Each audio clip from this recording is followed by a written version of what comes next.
Inside this barn, we found 3 of the rarest Corvettes in the entire world. First, you saw us uncover and revive a 1978 25th anniversary Corvette with only 1,599 miles on it. Then we moved into the 3-digit miles with a 1978 pace car with only 293 miles on it. And now, ladies and gentlemen, I give you the lowest mileage 1982 Corvette in the entire world. You guys thought we couldn't top 293 miles? This 1982 Collector's Edition has 33 miles on it. It was driven home from the dealership and put in this garage. It's been on the road one time.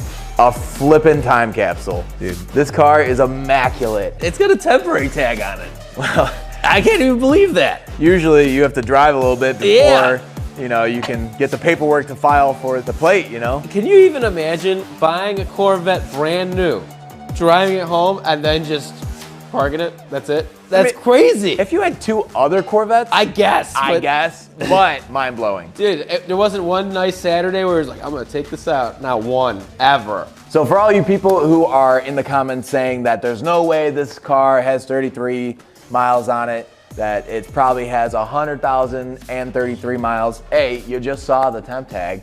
B, look, there's nothing. There's not a scratch, there's not a rip, there's not a tear, there's not anywhere on the bolster from getting in the car, there's not anywhere on the steering wheel. There's not any there's nothing. There's nothing that shows any usage on this whole entire interior. What's even crazier than that is we've done this for a while now, and I've never opened a door of a car that looks like this, and it smells new. That's insane. This thing's been sitting here just with this new scent in it for that long. Wow. The perforation, there's no cracking. This has never been used. There's no used. There's no little fibers from the surrounding carpet in there. This is just cardboard. Look, the plastic is right here. This is the plastic from the dealership. Yeah. It's right there. It sounds crazy because one has like 300 miles, but this is 1/10 of the mileage. This is probably the lowest mileage Corvette of this year in the entire world. Most likely, actually. If it's not the one, it's amongst the top 3. You know. I'm gonna go ahead and say it probably is the one, dude. Yeah. 33 miles is ridiculous. Nuts. This is dream come true for us. This is like what Barn.Find is about, is finding true treasure, a true time capsule. We definitely found it here.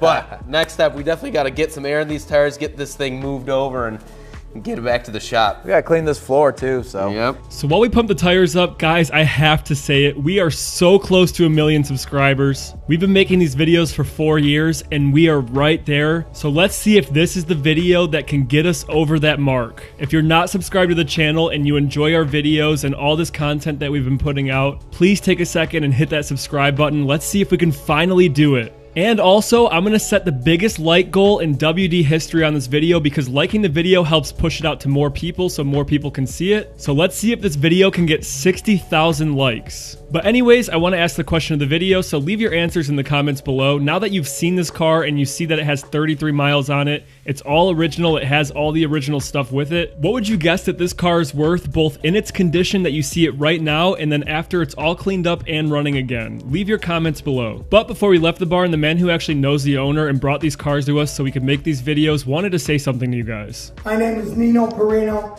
and I found these Corvettes in a barn in Northeast Ohio, owned by a United States farmer. So if you're a farmer or you know a farmer, if you own a Corvette or you know somebody that owns a Corvette, leave it in the comments below. Thank you very much and have a nice day. Nino, are these legitimate or do they have 100,000 miles?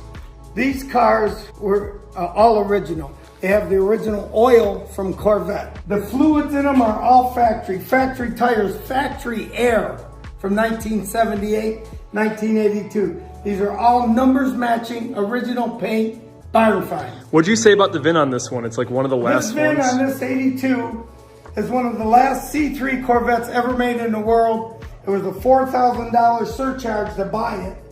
It only made 6,000 of these, and these are the only ones with the liftable back hatch. And it's got 33 miles. I challenge anyone in the world to show me an 82 with less than 33 miles. So that's Uncle Nino, really awesome guy. He helped us throughout the whole process of getting all these Corvettes, the Cadillac that we did, the truck that we did. But now we're gonna load the Corvette up, and then RJ had one more thing to say before we took it back to our shop and really took a deep dive into this car. All right, so we have the 33-mile Corvette in the trailer and we're heading back to the shop. But before we leave, we want to let you all know that we're looking for cars like this all over the United States to film. We do all the work for free. We even clean out garages and try and make sure that these cars go back in the right condition and the right state that they need to.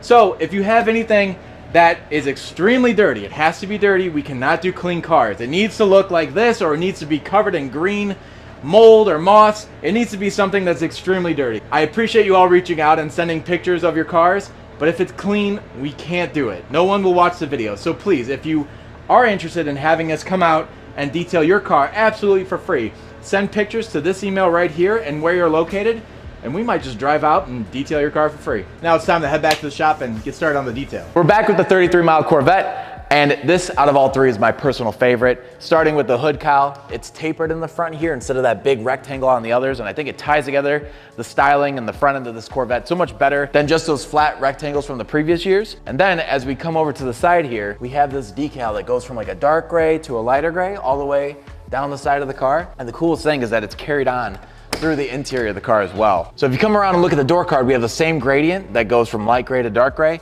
and then it's carried on through the seats as well. And these are my favorite seats out of all the Corvettes that we've worked on. You don't see stuff like that on cars anymore. I thought it looked great. Also, we found this American flag in the garage as well, and it's tattered and worn and just as dirty as a Corvette. But I mean, if this doesn't look like the front cover of a magazine with this tattered American flag, I don't know what does. So what we will do is fold this up, put it into a bag, and make sure that we give it back to the owner so he can properly dispose of the flag as he wishes. Coming towards the back of the Corvette, they gave everybody probably what they finally wanted on this collector's edition, which was a rear hatch that opens.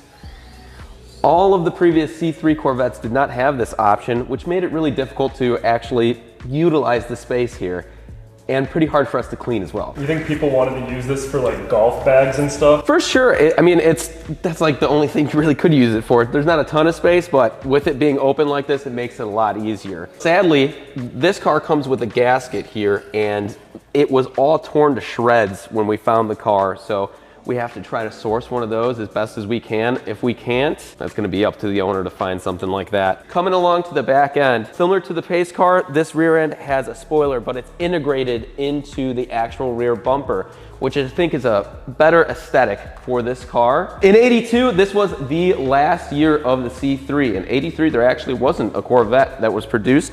And with this year came the Crossfire injection motor, which gave this car a little bit more oomph. It had 200 horsepower instead of the 180 from the L48 engine, along with a 4-speed transmission instead of a 3-speed. The old 3-speed was, I mean, a dog to deal with. Any 3-speed transmission, its gears are super long and not really fun to drive around town. Coming into the wheels to tie it into the end, I had to look this up. So these wheels are actually a homage to the 1967 Corvette, had very similar styling wheels, which you can see these things are in pretty rough shape. We're gonna have to get them cleaned up.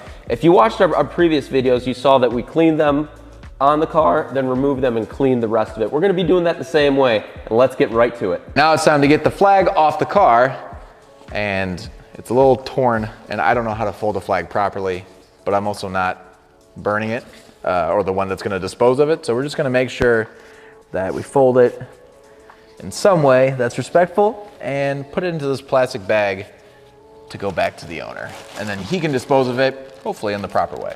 Now to clean the wheels, we figured out we could take off this little center hubcap area with a plastic pry tool. I don't really know if it's a hubcap cover or exactly what the term is for this. But then we went ahead and we used our Puro all-purpose cleaner on the tires, an SOS pad for the lettering to make it nice and white, and an iron remover and rim cleaner on the rims, and sprayed it all away.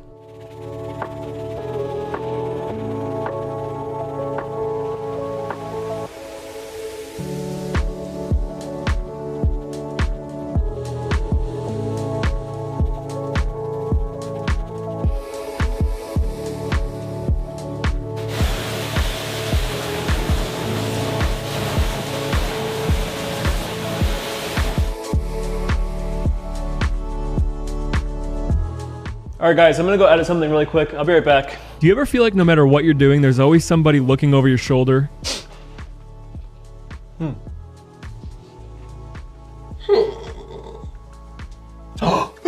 Well, luckily we have the sponsor of this video, ExpressVPN.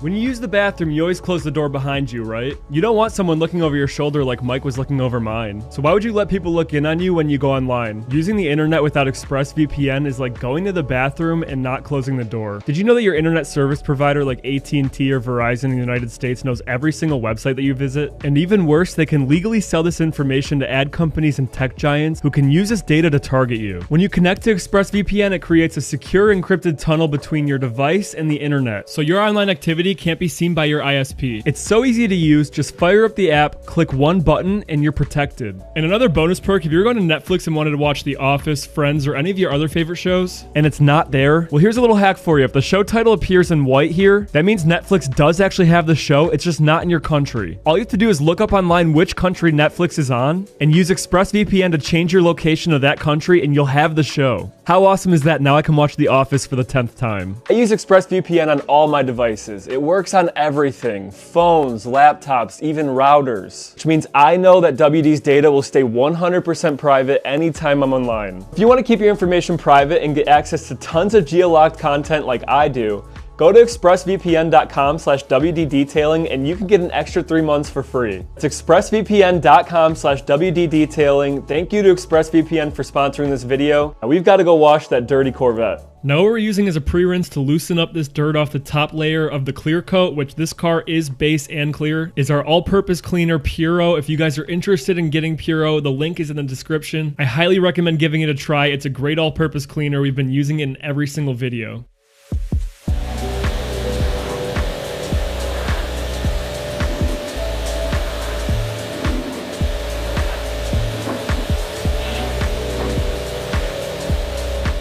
And then, as soon as we started rinsing off the hood, we noticed something in the middle that we couldn't see before because all this dirt on top of it, which you guys will see as soon as Mike washes it off. And I had to get RJ's reaction to this and film it for you guys.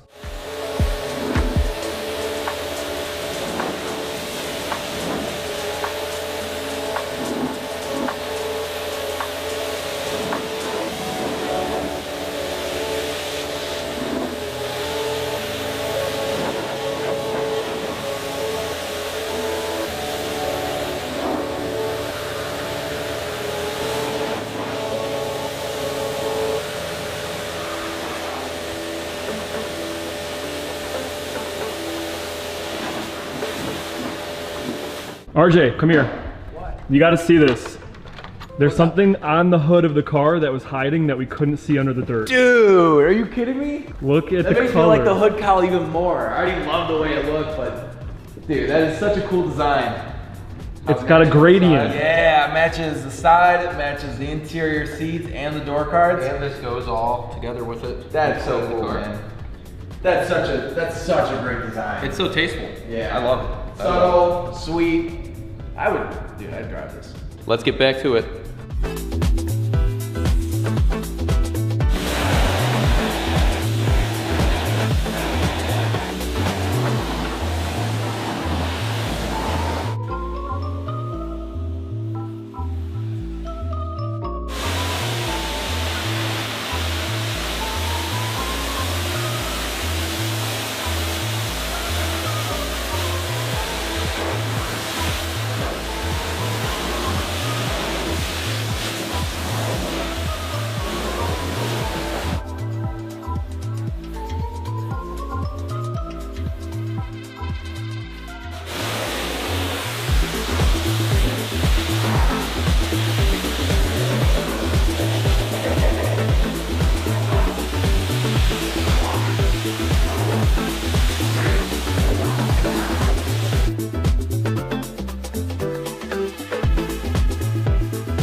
Out of curiosity, how do you guys feel about crossfire injection? I don't know much about it, but how do you feel? Leave a comment.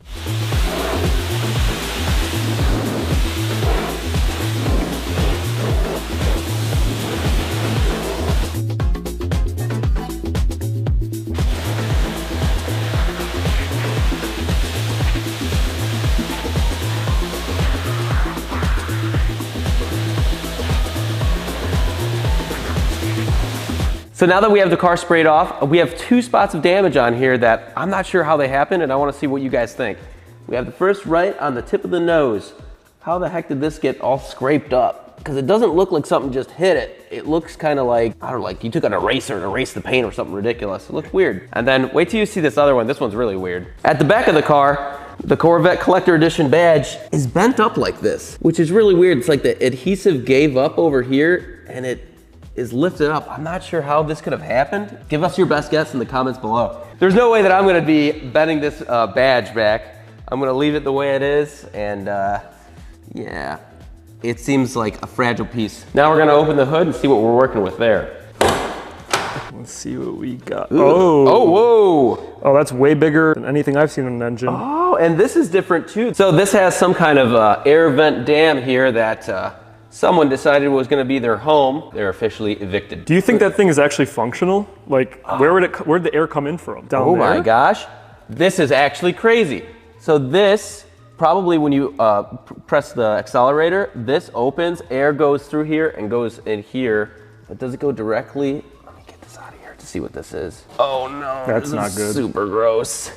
It goes directly, there's the 2 air cleaners right here. We're gonna have to take that all apart and clean it. Somebody made a nice little condo over there. Yeah, you can see a lot of droppings throughout the whole engine. All right, Mike, so I actually don't even know, what does crossfire injection mean? Like, where is it at? What does it do? The older Corvettes we had a single carburetor in the center. This has 2 throttle bodies that are right below these 2 air cleaners. Once I get this off, we'll probably be able to get a good look at them. Hopefully, these mice didn't get that far into the engine. Usually the filters kind of stop them. Fingers crossed that it's all clean under there after we get all this air filters out and stuff. If they did get in there, what kind of damage can that do? Like bad damage? Not too bad, because so throttle bodies, how they work, they have a closed position and open position when you press the throttle of the car. When they're in closed position like this car was when it's sitting, mice can't get past that. So the worst that there can be is maybe some mouse droppings on top of the actuator there. So gotcha. It can't be too bad. Ugh. So there you can see the dual fuel injectors. And yeah, you're right, nothing could even get in there. Like I said, these need to be able to move. And if they were left open, more droppings get in there, but you see this is all mouse droppings down here. So they were all over this thing. Let's see what we can do with this thing. Oh, geez. Actually, trash can right here. That's really clean on that side.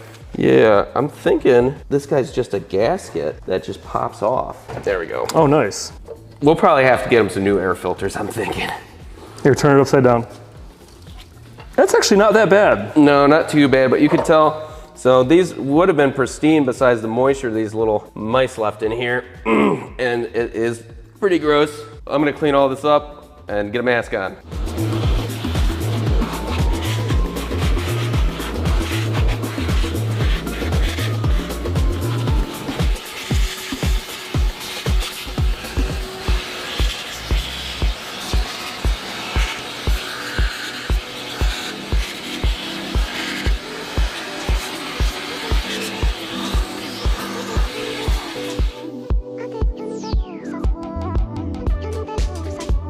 Now we're gonna actually pressure wash the engine bay, and I guess at the same time you guys get a little sneak peek at what's coming next.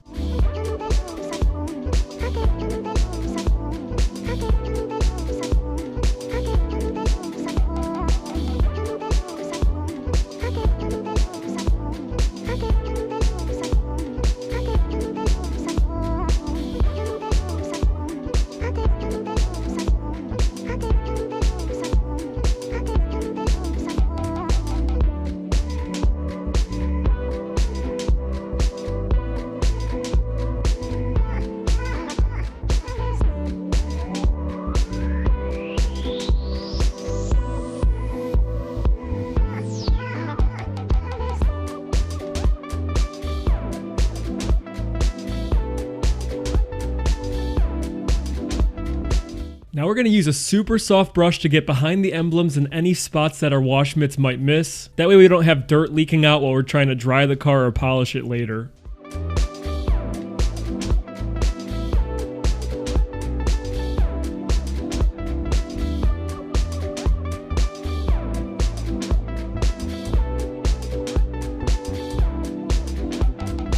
And now it's the next day, the car's completely dry and up on the lift. And Mike's gonna take the wheels off, and then we're gonna get a first look at the underneath of the car. Now we're on the underside of this Corvette, and just like the other two, it's in pretty good shape. I actually think it's in better shape, but it looks like it's not in great shape because of the undercoating that Chevy was using in 1982.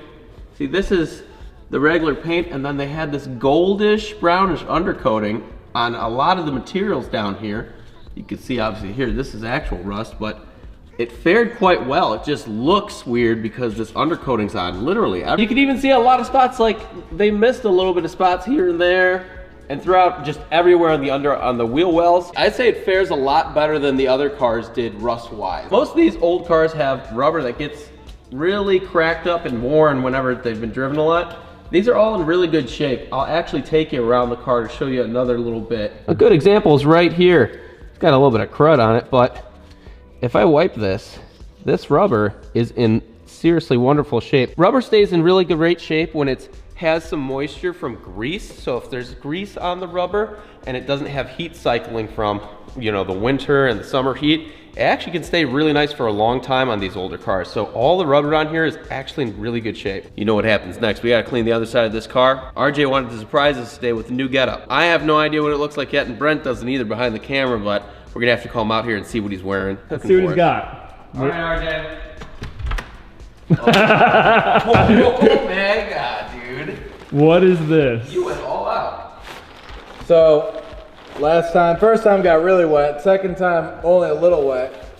So I doubled up. I got a yellow rubber suit underneath. I got my safety vise. I have a hood under my mask. I got a hood over my mask. I got it pinched up. I have little things that hold my sleeves all the way up so they don't ride up. I'm ready for business. The good thing is, Mike, if it's nighttime, we won't lose him. Yeah, we can't lose you, dude. You won't lose me. But I already have pit stains from how hot it is in here. We need to get this done now.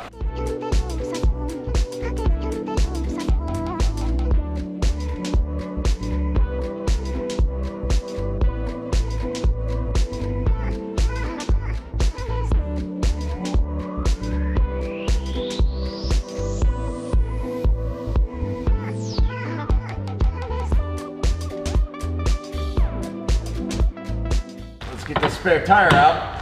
What I noticed about this one, this 1982 versus the 78s, is that there's no keyhole for it. It's just a bolt that you remove, and then you slide this up and out of the way. Oh boy. Oh man, look at that, Mike. Oh no. Dang, that's a huge.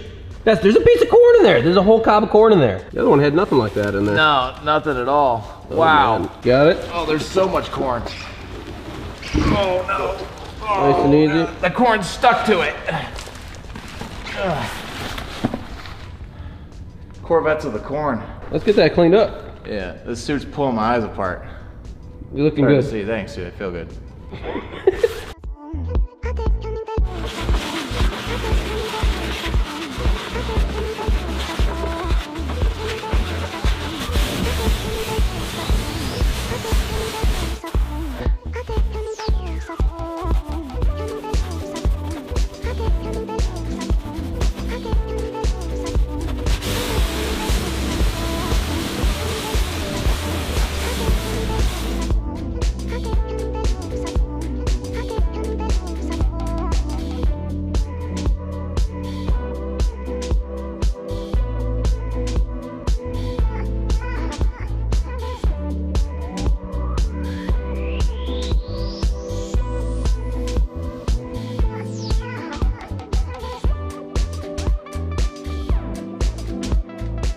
All right, RJ, let's see how you fared. All right. I think I cracked the code. I think I'm pretty dry, especially after laying flat on my back and testing it out. Look at that. Oh no! Nope, you got wet. Dude, it looks like your second attempt was the best attempt. I guess so. I don't know how. I thought I had it. I thought I doubled up. Well, I did go ham on my back, so. Yep. Whatever. That's Win okay. some, you lose some, you know? Yep. While RJ gets all dried up, Mike's gonna go ahead and give the wheel wells and the wheels off the car a good cleaning so we can put them back on and lower the car back to the ground.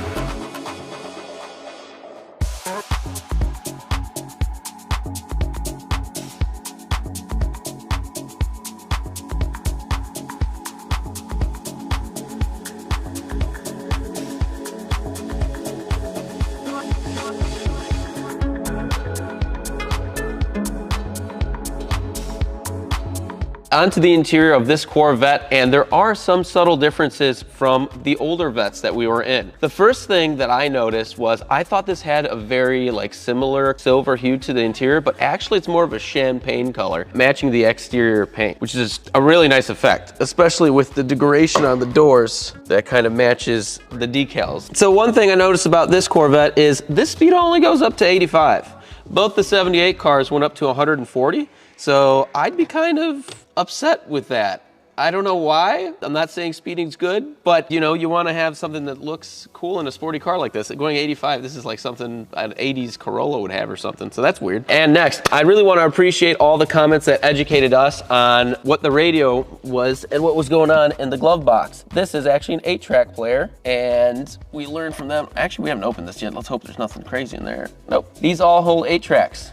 So I really appreciate your guys' comments to educate us, because I wasn't alive at that time. I didn't know about 8-track players are like that. I like records and stuff, but I've never used an 8-track player, so I didn't even know that that's how they would fit in there. Up top, we have this notice from Chevrolet, kind of talking about the panel adjustment of the roof. And luckily, we can slide this off nice and neat and clean up underneath it. I don't want to damage this because this is original stuff. And I noticed this on the back here. The other Vettes didn't have this, but first mirror in here. I want to also talk about how actually great this back hatch is. After cleaning the other 2 Corvettes, I realized that this was so necessary, and this is probably the best change that they made on this car to make this a usable space that you can actually put things in and out of your trunk in. Because before moving the seat all the time, I can imagine how annoying that would get as a Corvette owner. Moving stuff around in this car would be absolutely a nightmare. But this makes it a lot more utilitarian, a lot more useful, which is awesome. Also, a slight change they made here. They made this big old cavern instead of the 3 that the old car had. And the other 2 cars, we actually found a mouse nest in this area, which is kind of a common place for them to burrow in these Corvettes. But as you guys saw in the engine bay, they had a little house in there. So I've not noticed a lot of trails in this car. I don't think they were in the interior. This car definitely smells better than the other cars do too. All right, we got some information, covers for the tops, and then a totally different tray that's made out of plastic. Oh wow, this is way better. But this is in so much better condition. Look at this thing. You wipe this down, it's gonna be brand new. Even the grease on there is still like brand new. So we're gonna start cleaning up the interior by first vacuuming everything.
I went to go take out the passenger seat and realized that this is top mounted. So the driver's seat is mounted from the bottom and this is mounted from the top, which I thought was really, really strange, being that this was power, this one's not. I've never seen two different mounting methods like that where one's up, one's down. That was super strange. And then I figured while we were here, the quality control during the 70s and 80s was not particularly good. As you can see, the cutout for the adjustment lever here, it looks like someone hand cut it with a Dremel tool from Harbor Freight. I mean, there's bits of plastic that are kind of just stuck in there. And this one's even worse. And yeah, really, really bad actually. Can you imagine buying a brand new Corvette today and that's the kind of craftsmanship and finish, fit and finish on your brand new Corvette? I don't know, I guess things were a little different back then. Anyways, gotta get these cleaned up and wrap this Corvette up.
Now, wrapping up the detail, we did polish the whole car, but unfortunately the footage did get corrupted. You're not missing out on anything because it was a light one-step polish. As you can imagine, because this car was never driven, it was left in this garage. The paint was actually in really good condition, so it only needed a one-step.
All right, that's a wrap on the Corvette saga on all three.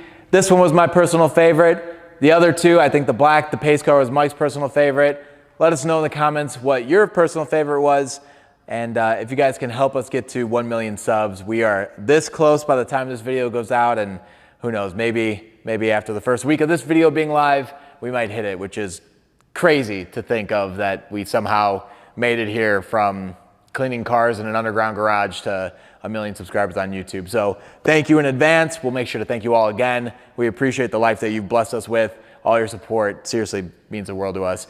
But with that being said, I figure I'll give you a little sneak peek of what's to come. Thanks. See you next week.